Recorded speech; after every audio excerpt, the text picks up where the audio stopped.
రాజ్యాంగ పదవిలో ఉన్న స్పీకర్ చింతకాయల అయ్యన్న పాత్రుడు ఏదైతే హైకోర్టు వారు ఇచ్చారో ఉత్తర్వులు ఎట్టి పరిస్థితులు కూడా అక్కడ చెరువులో ఏదైతే పెద్ద చెరువులో ఎటువంటి నిర్మాణాలు చేపట్టకూడదు, ఎటువంటి కట్టడాలు కట్టకూడదు. ఒకవేళ కట్టేటట్లయితే అది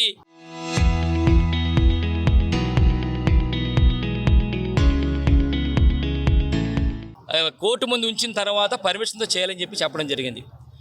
ఈరోజు చూస్తే 1వ తారీఖున ఆర్డర్ ఇచ్చారు. 1వ తారీఖు నుంచి 24 వరకు కూడా ఏమీ చేయలేదు. 24వ తారీఖున ఎవరైతే చీఫ్ జస్టిస్ గారు రిటైర్ అయ్యారో, రిటైర్ అయిన దగ్గర నుంచి 25 నుంచి స్టార్ట్ అయ్యింది.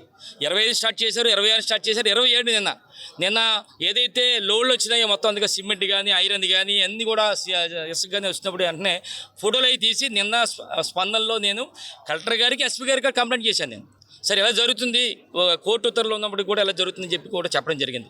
రాత్రి మేము ఏదో ఫంక్షన్ కింద వెళ్తూ అటు నుంచి రావడంతో అక్కడ లారీలన్నీ కూడా అన్లోడ్ అవుతుందని చెప్పి తెలిసి ఒకసారి చూద్దామని చెప్పి అటు వెళ్ళినప్పుడు అక్కడ ఏదైతే ఎట్టి పరిస్థితులు కూడా కోర్టు ఇచ్చింది ఏంటంటే ఎట్టి పరిస్థితులు కూడా అక్కడ నిర్మాణాలు చేపట్టకూడదు అనేది చెప్పడం జరిగింది. అయినప్పటికీ కూడా దానికి విరుద్ధంగా స్పీకర్ అయ్యన్న పాత్రుడు దానికి విరుద్ధంగా అక్కడ లారీలన్నీ కూడా లోపల పెట్టి అక్కడ డంపింగ్ చేస్తున్నాడు. అన్నీ కూడా పిక్క శాండ్ కానీ ఇవన్నీ కూడా చేస్తున్నాడు. దాని వెంటనే మేమన్నీ కూడా అక్కడ సిఐ గారికి చెప్పడం జరిగింది. సిఐ గారు ఎస్ఐ గారిని పంపించారు. ఎస్ఐ గారు వచ్చేసరికి అక్కడ ఉన్న టీడీపీ గూండాలందరూ కూడా, అయ్యన్న పాత్రుడు గూండాలందరూ కూడా రావడం జరిగింది. దాంతోపాటు మా వాళ్ళు కూడా ఉన్నారు. వాళ్ళు ఏదో అటాక్ ఇవ్వకపోతే మా వాళ్ళు కూడా వాళ్ళ మీద అడ్డుకోవడం జరిగింది.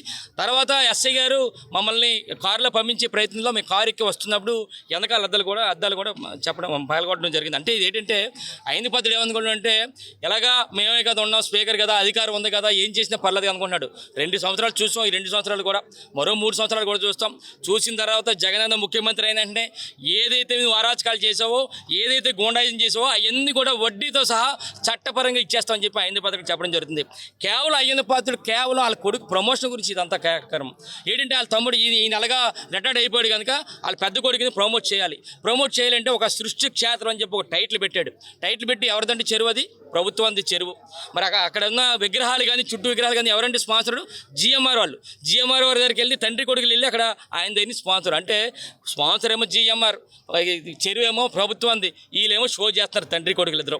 ఇది ఒక సృష్టి క్షేత్రం అని చెప్పి అంటే ఒకటే అడుగుతున్నా అయ్యన్న పాత్రుడిని, ఈ సృష్టి క్షేత్రం పెట్టే కదా, ఈ 40 సంవత్సరాల నుంచి ఉన్నావు కదా నువ్వు, ఈ 40 సంవత్సరాల్లో ఈ సృష్టి క్షేత్రాన్ని ఎందుకు పెట్టలేకపోయింది అడుగుతున్నాం. అంటే కేవలం ఎన్నికల స్టంట్, నువ్వు ఎలాగ రిటైర్ అయిపోతున్నారు కనుక ఈ సృష్టి క్షేత్రం పేరుతో ఇన్ని ఎస్టాబ్లిష్ చేయాలి కొడుకుదని చెప్పి తాపత్రంతో చేస్తున్నాడు. ఇదొకటి. రెండోది, ఓ పక్క రాజ్యసభ అంటాడు, రాజ్యసభ ఇవ్వాలి మా అబ్బాయికి అని చెప్పింది మొన్న అంటాడు. అహంకారంతో మాట్లాడతాడు అయ్యన్న పాత్రుడు. 100 కోట్ల రూపాయలు సంపాదిస్తాడు ఈరోజు ఎక్కడ లాటరైట్లో. 100 కోట్ల రూపాయలు సగం 50% ఏదైతే యువనాయకుడు ఉన్నాడో ఎవరో అమరావతిలో ఆ నాయకుడికి ఇస్తాను, ఎట్టి పరిస్థితులు కూడా రాజ్యసభ సీటు వస్తుందని చెప్పి గర్వంగా అహంకారంతో మాట్లాడుతున్నాడు అయ్యన్న పాత్రుడు. మరి ఎక్కడ ఎవరైతే అమరావతిలో యువనాయకుడు ఉన్నాడో మాకు తెలియదు కానీ, వాళ్ళకి ఇస్తున్నాడో లేదో మాకు తెలియదు కానీ, వాళ్ళ పేరు చెప్పి 100 కోట్ల రూపాయలు దోచేస్తున్నారు. అంటే దీన్ని బట్టి ఏంటంటే 100 కోట్ల రూపాయలు ఇస్తే రాజ్యసభ వస్తుందా మాకు అర్థం కావట్లేదు. నిజంగా కానీ ఈ రాజ్యసభ కానీ వచ్చేటట్లయితే, ఇచ్చినట్లయితే మాత్రం నిజంగా అయ్యన్న పాత్రుడు ఏదైతే అహంకారం మాట్లాడుతున్నాడో 100 కోట్లు ఇస్తామని నిజం అని చెప్పి అందరం కూడా భావిస్తాం. ఇది కేవలం కొడుకు ప్రమోషన్ గురించి సృష్టి క్షేత్రం చెప్పి టైటిల్ పెట్టి ఈ విధంగా ప్రజలు మెబ్బి పెడుతున్నాడు. ఇదంతా 40 సంవత్సరాల నుంచి ఏం చేశాడు అంటాను. 40 సంవత్సరాల నుంచి కూడా ఎన్నో పదవులు చేసి కదా, ఏం చేసావు సృష్టి క్షేత్రం ఇప్పుడే గుర్తొచ్చిందని నీకు? అంటే కొడుకు ప్రమోషన్ గురించి చేసి ఇదంతా ప్రజలు మభ్య పెడుతున్నాడు. ఒకటే చెప్తున్నా చివరిగా అయ్యన్న పాత్రుడు, నువ్వెంతనే చేసుకో. ఈ 2 సంవత్సరాలు చూసాం మేము, ఇంకో 3 సంవత్సరాలు చూస్తాం. ఎన్ని రౌడీ ఏదైనా గూండా ఏదైనా చేయి, మీ వెనకాల ఎంతమంది ఉన్నారో మాకు తెలుసు. రౌడీలు ఉన్నారు, గూండాలు ఉన్నారు, అలా రౌడీ షీటర్లు ఉన్నారు.